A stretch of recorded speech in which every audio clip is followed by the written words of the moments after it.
Welcome back. It's the Kovacs Report, and we're going to dive into Predator versus Spider-Man issue 2 by Benjamin Percy and Marcelo Ferreira. Now, I thought I'd done an issue 1 review, must have slipped the net, so we're going to quickly catch up on what happens in issue 1, and then we're going to dive into what happens in issue 2. Now, before I do that, please hit that subscribe button. It makes a huge difference to the channel, and it makes an even bigger difference to me, because I really, really appreciate it, and I'm very grateful for all the support so far. Now, let's jump into the book. 20th Century Studios, licensed property. Marvel have also pumped out Aliens vs. Avengers, which is incredible. If you haven't got it, go get it, and then watch my videos, give them a like. That would be amazing too. It's incredible. It's Jonathan Hickman and Esad Ribic doing amazing work.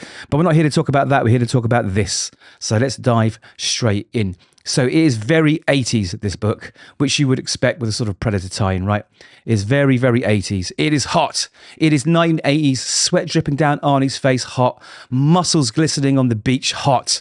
And also there's a power cut across New York while the fear of a rampant serial killer is abound. Now, in issue 1, Peter Parker dressed up as one of the forensic cops, let's call it, and sort of walked onto a crime scene, much to the dismay of Detective LaPearl. Now, she's a 80s power suit wearing badass cop, right? And she's not happy with Peter Parker. How did she know it's Peter Parker? Because he sold the pictures to the Daily Bugle, and the story was published, also causing a bit of a widespread panic across New York. So she's after Peter.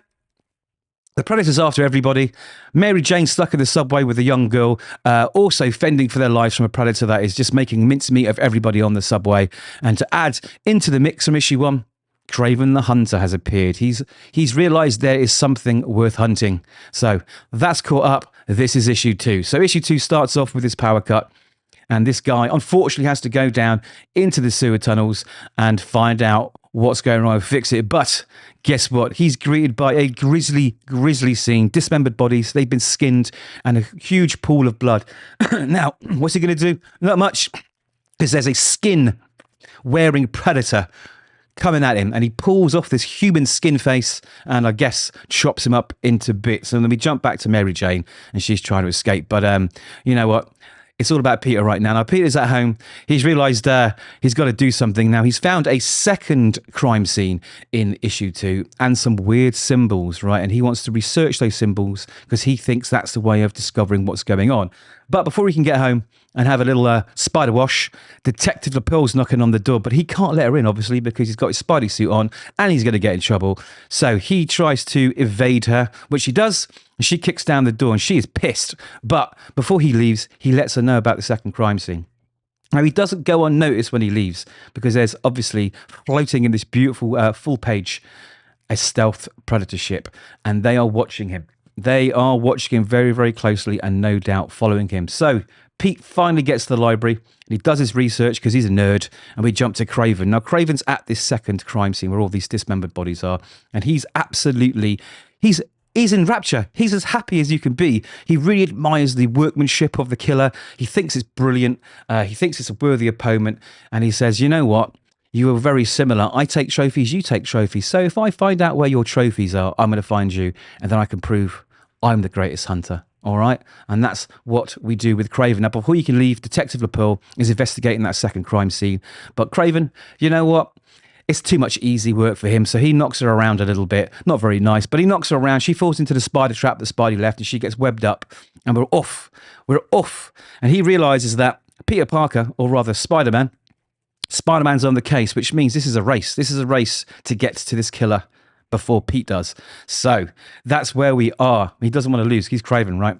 So back into the subway, we find Mary Jane and this young girl she's trying to help save. Meet up with some trampy guy, and he takes them to this place, which looks like a shrine, like a, I don't know, I guess this is maybe a lair.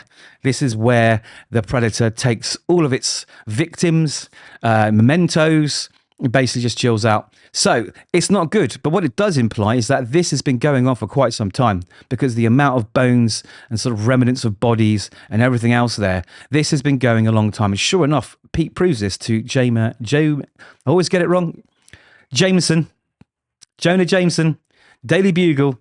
He proves it, but Jonah Jameson does not care. He just wants Peter out there, you know, taking pictures, making money.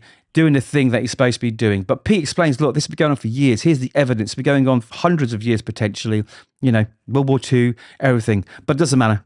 He doesn't care. But his spidey sense triggers. And he looks outside. But the ship is stealth. It looks like it's unstealthing here, but we discover that there's not one, there's not two, but there's three predators, well, at least three predators, and they are out. They are out to hunt. Now, have they got his scent? I don't know. Do they know he's there? I don't know. Can he see them? I don't know. But I do know there's going to be a throwdown, because the next issue is called Honor Killing. So there we have it. It's pretty good. It's very, very 80s. You know what? I'm not totally enthralled with the art, but I think it serves a good purpose. Not bad art. Please, if you're the artist on this book, don't take that wrong. It's just not a style that I favour. It's a great work. It's particularly the gruesome, bloody scenes. Like the gore in this book is done really, really well. But it does have that slight polished modern McFarlane feel to it. And I've never been a fan of that. But anyway, it's not a bad book. The more I read it, do you know what? The more I like it. So if you want a little bit of a bit of fun, you know, and a little bit of 80s nostalgia, pick it up. I mean, it's got a beautiful cover as well. So what could you ask for more than that? I don't know. But those are my thoughts. Let me know yours. And as I said, if you get a chance, hit that subscribe button and give us a like. And we'll catch you, hopefully, in the next one.